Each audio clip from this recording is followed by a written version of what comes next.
कहीं ना कहीं किसी की गफलत तो ज़रूर होती है। एक इतना खत पत्र डाल दें उस गाड़ी के खिलाफ जी कि इसने मुझसे इतना किराया लिया, मेरा ये नाम है, तो ये अदालत उज़्मा की बड़ी क्लियर कट डायरेक्शन है कि किसी से कोई रू रियायत नहीं है। हमारी टीमें तैयार हैं और उसमें किसी भी नाकानी सूरत से निपटने के लिए हम मावो करते हैं कि कहीं को मसला दरपेश है वो हमारे नोटिस में लाए। इब्तदा है उस बबरकत ज़ात के बबरकत नाम से जो दिलों के भेद खूब जानता है। अस्सलाम वालेकुम, खुश आमदीद जान end of course good noon. It's me, your RJ, your presenter Sonia Chaudhary, live from the box of Rock FM 92. सामीन इकराम, प्रोग्राम आप सुन रहे हैं टारगेट, और टारगेट में आपको पता है कि जैसे हमारे साथ एक मेहमान शख्सियत होती हैं और हम उनसे जो है वो ओवरऑल बात करते हैं मीरपुर आज़ाद कश्मीर के हवाले से। और आज हमारी खुशकिस्मती है कि हमारे साथ मौजूद हैं सरपरस्ते मीरपुर।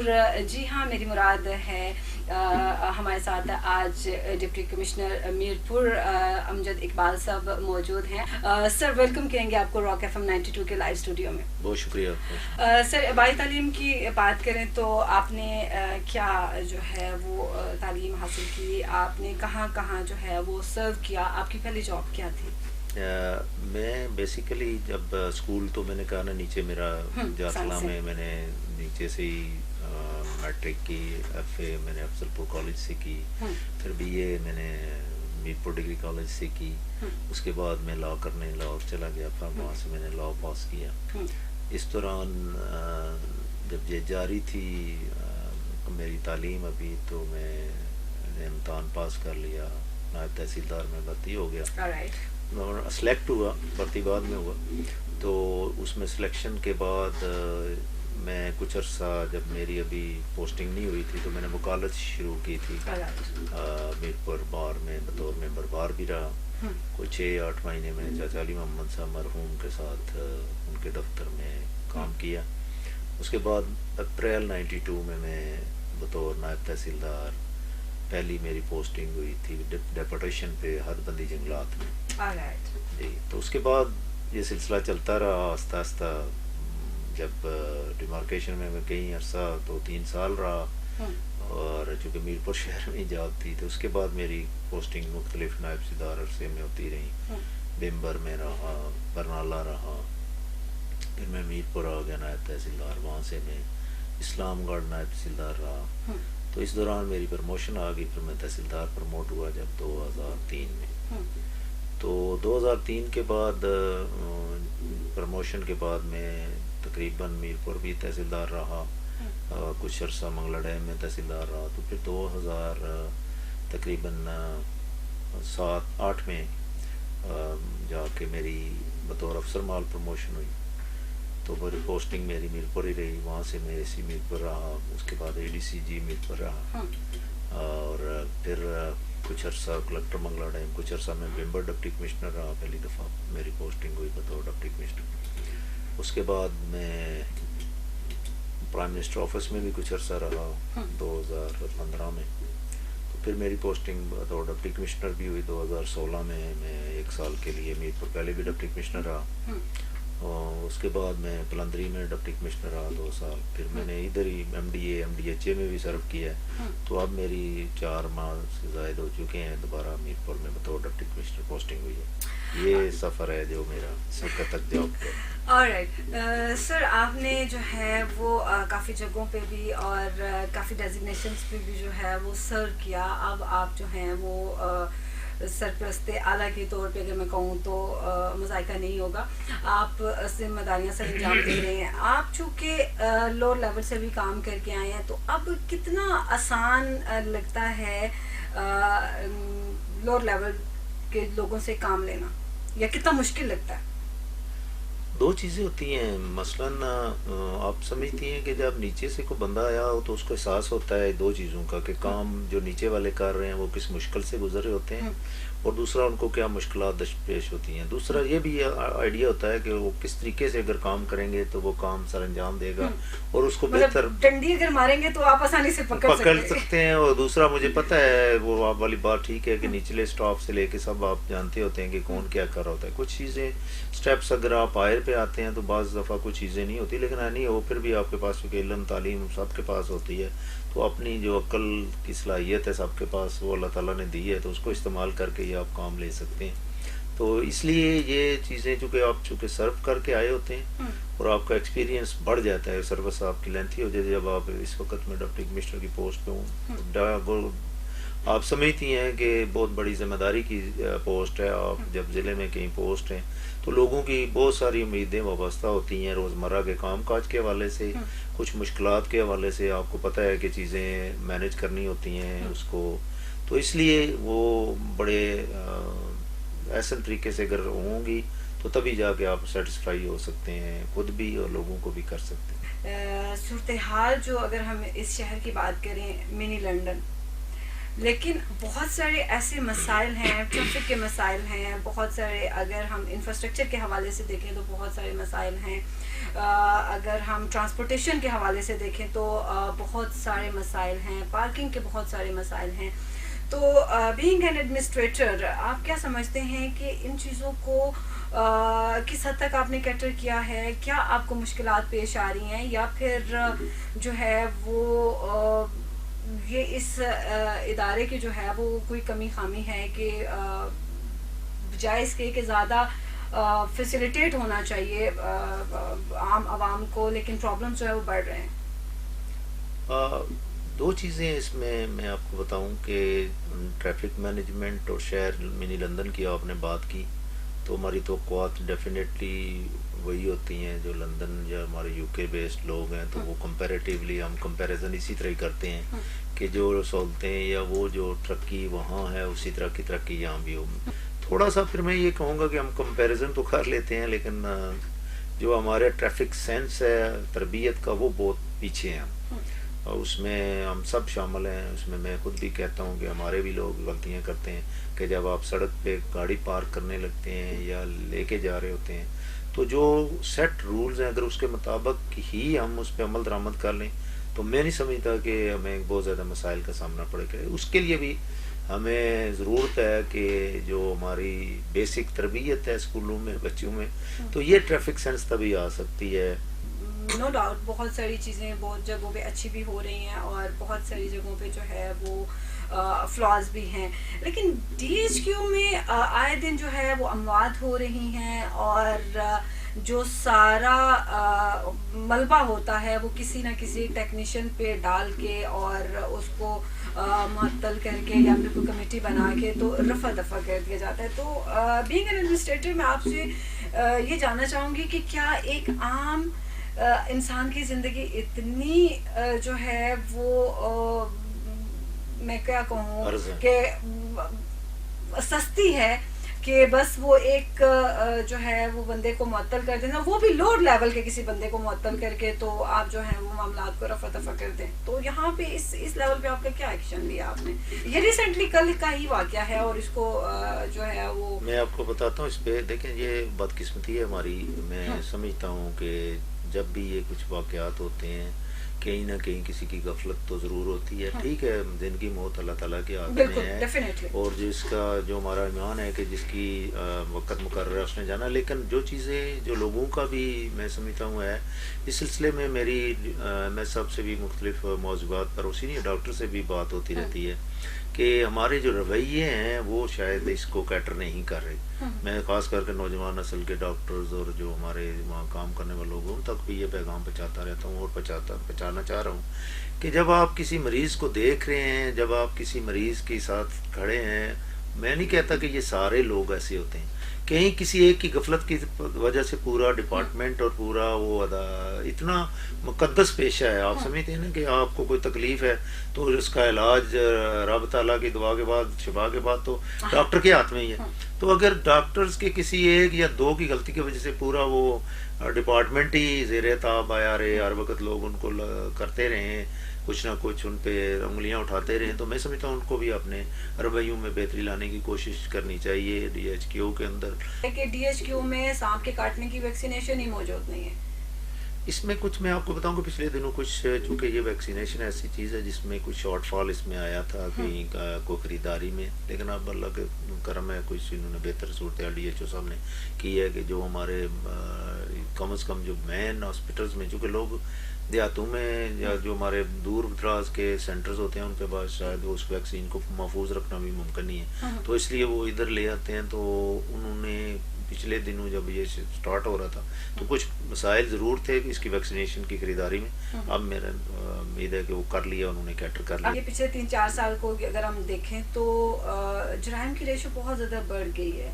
हम कभी कभार सुनते थे कि किसी को सरेआम गोलियां मार दी गई हैं, हम कभी कभार सुनते थे कि किसी का जो है वो मर्डर कर दिया गया है। बीइंग सरपरस्ते आला, आप इस पे क्या कहेंगे? अच्छा, इसमें दो चीजें हैं। अब देखें कि अल्लाह ताला का बड़ा फजल करम है मीरपुर शहर पे, और डेफिनेटली मैंने कहा कि मैं आपको बताऊं कि इसमें मैं आपको बता दूं कि जो एनवायरनमेंट हमारा है वो आप मुल्का इलाकों में देख लें, पंजाब में या कहीं भी, उनसे कहीं बेहतर है। हमारी इतनी एनवायरनमेंट है कि आप कहीं भी चले जाएं, ठीक है वाकयात हो जाते हैं, चोरी के भी होंगे, कहीं डकैती भी हो जाती है, लेकिन उसको पकड़ने की रेशो आप अगर देख लें तो वो बहुत ज्यादा है हमारी, उसकी बरामदगी भी है, उसका सारा कुछ है।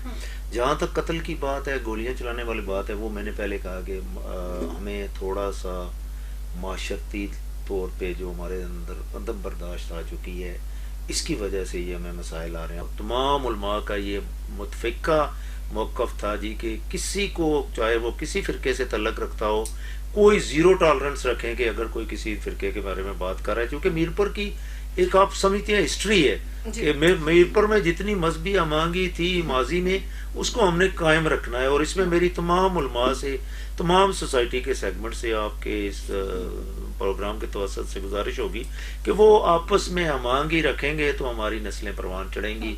अगर हम आज इस मामले में उलझ गए कि हम आपस में दस्त और गिरबां हो गए किसी एक फ़िरका दूसरे फ़िरके से, तो वो जो अमन है इस माशरे की तरक्की का राज है वो ख़त्म हो जाएगा।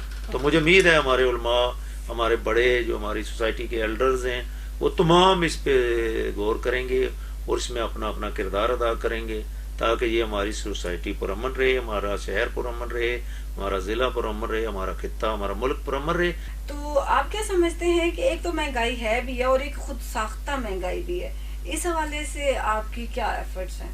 इसमें देखिए मैडम, जो मैं आपको बताऊं कि महंगाई का आपने खुद जिक्र कर दिया कि इस वक्त महंगाई का एक अंसर पाकिस्तान में और वर्ल्ड वाइड भी है, रिसेशन का पीरियड चल रहा है, लेकिन जो चीज़ें आप बात करें उस पर हम कैटर करने की कोशिश करते हैं। हमारी फूड अथॉरिटी, हमारे बल्दिया के मजिस्ट्रेट, अपने मजिस्ट्रेट अपनी अपनी जगह कार्रवाइयाँ कर रहे होते हैं। मसलन अभी आप देखें, लेकिन ये कार्रवाइयाँ सिर्फ शहर तक महदूद होती हैं, ये गांव देहात में नहीं होती। हमारे पास कुछ सेट पैटर्न्स हैं। मसलन आप समझती हैं कि जो हमारे कस्बे हैं, देहात तो आपको छोड़ देना, देहात में तो चले आप हर जगह नहीं पहुंच सकते, तो वहाँ होते भी नहीं है बाजार।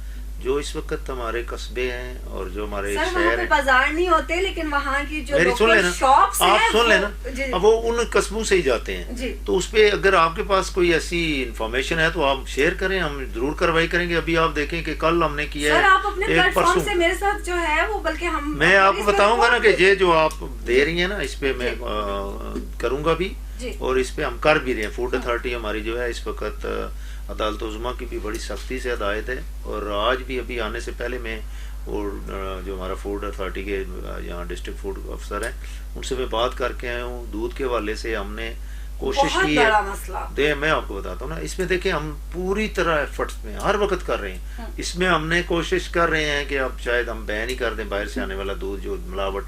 आपको पता है ना कि जो गर्मी के सीजन है इसमें अमूमन जो मंडी भाव है दूर से दूर आता है, उसमें शायद वो इसीलिए उसका देर पा रखने के लिए शायद मिलावट। तो इसमें जो पिछले दिनों हमने दुकान सील की है और उस पे हमने उसको सुप्रीम कोर्ट की हिदायत की रोशनी में आप खोलेंगे ही नहीं, और इस तरह की आप कार्रवाइयाँ कर रहे हैं कि वो, ताकि वो इस तरह के कभी कारोबार वालों को डिस्करेज करें।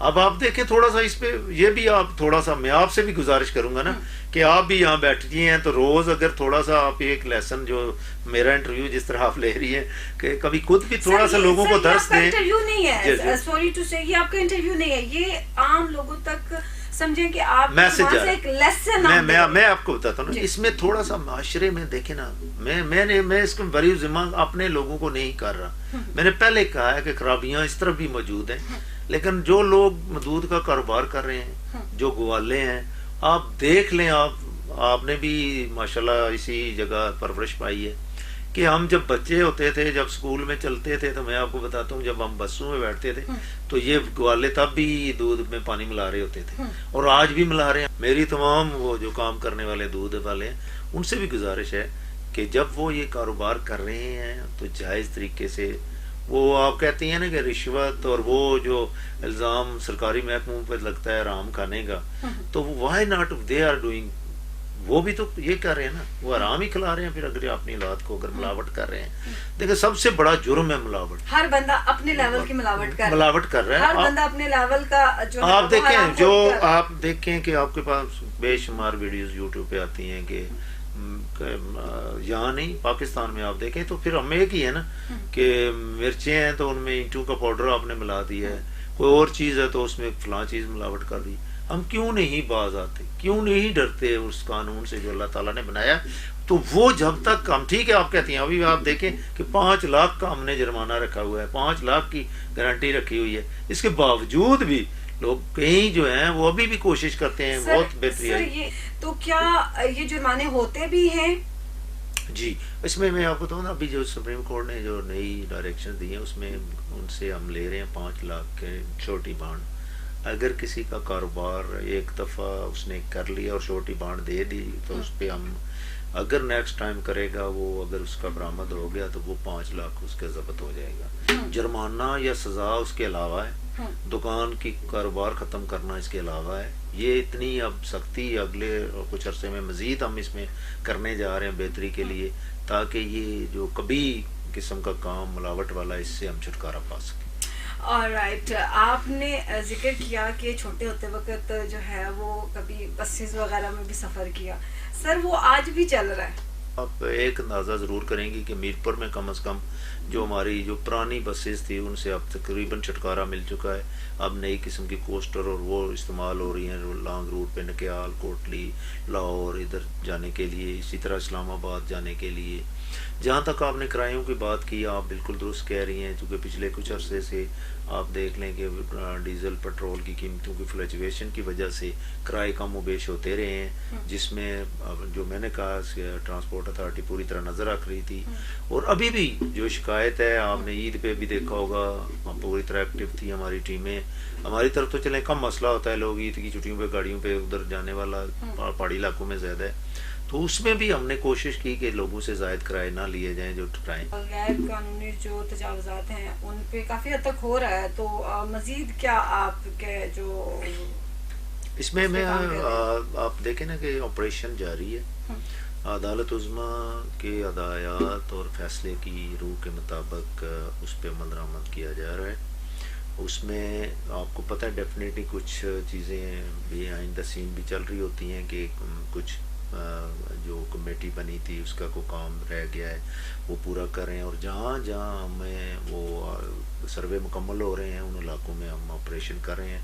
उसमें अदालत उज़्मा की तरफ से भी ये डायरेक्शन है कि आप ज़रूर लोगों को मौका दें कि वो खुद अगर गिरा दें तो अच्छी बात है, ताकि उनका कम से कम नुकसान हो। मेरी आपके इस प्रोग्राम की तवज्जो से तमाम लोगों से, मीरपुर के शहरियों से या उन इलाकों में जहाँ जहाँ जिन बंदों को तजावज़ का पता है कि उन्होंने तजावज़ की हुई है, तो ये अदालत उज़्मा की बड़ी क्लियर कट डायरेक्शन है कि किसी से कोई रू रियायत नहीं होगी, चाहे वो कितना बड़ा ही क्यों ना हुआ। तो अदालत ने उस पर वाज़ेह डायरेक्शन दी हुई है, उस पर अमल दरामद जारी है।